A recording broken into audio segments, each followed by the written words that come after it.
In the town of Bridgewater, Harrison Bahanko is getting ready for a good night's rest. He considers brushing his teeth for a moment. He can feel the caramel he ate half an hour ago sinking into the cavity he has on his upper right molar, and continued past the sink into the bedroom.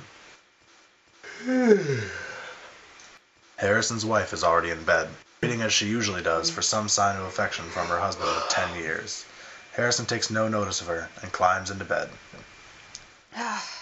How can you get into bed every night with that look on your face? You make me nuts. Harrison flops around for a minute, finding his place beneath the blankets.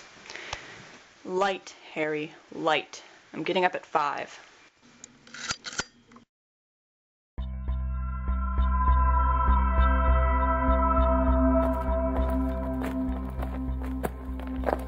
Keep up, come on, you're gonna be left behind. Harrison found himself walking with a crowd of men in dark blue jumpsuits. They were in open desert, almost like New Mexico, thought Harrison. He quickened his pace. This seemed important. Oi, you have your rock? The man reached into his pocket and exposed a wriggling beetle. Oh, what the hell is that? Don't give me that, you lad ass. You left it in your bunk again?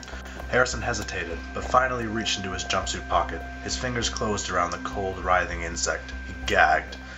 Making sure he had a firm grasp, he looked at the beetle more closely. It filled the palm of his hand. It was curious, the beetle stopped moving as soon as Harrison had a grip on his nausea. So I guess I can't ask what it's for. You're serious, aren't you? We're in a war here, man. Harrison looked around him. There were no buildings, no sign they had come from anywhere, but a shape appeared in the horizon. You'd better get a hold on your rock, man. Remember, focus. Don't let it do what it wants. We're on the front lines today. What do you mean don't let it do it at once? This thing can take my hand off. You're damn right it could. Looks like we're coming up on the battlefront. Battlefront? What are we supposed to do? Prepare your mind, man. Just let your rep do the work for you. Harrison and the group of jumpsuited soldiers came upon the town in dusty countryside. A few women and children were in the streets. The men held out their hands and the rucks lifted their shells and flew towards the people. Harrison watched in horror as the beetles swarmed the first one. The insects crawled into her mouth and strangled her from the inside. Hey, don't lose your focus, man. You have to want it. Just decide to attack. Harrison couldn't take his eyes away from the woman. He found himself thinking of the beetle crawling down her throat and ripping her insides. I'm not supposed to be here! Harrison's rook took flight and to his terror flew into his mouth. No, man! What are you doing? Harrison, wake up! You were making noises like you were choking. I lost control. I couldn't do it. I was choking myself to death. I would like to say that Harrison took this experience seriously. I would like to say that he changed his ways and became a man who could decide to brush his teeth before bed.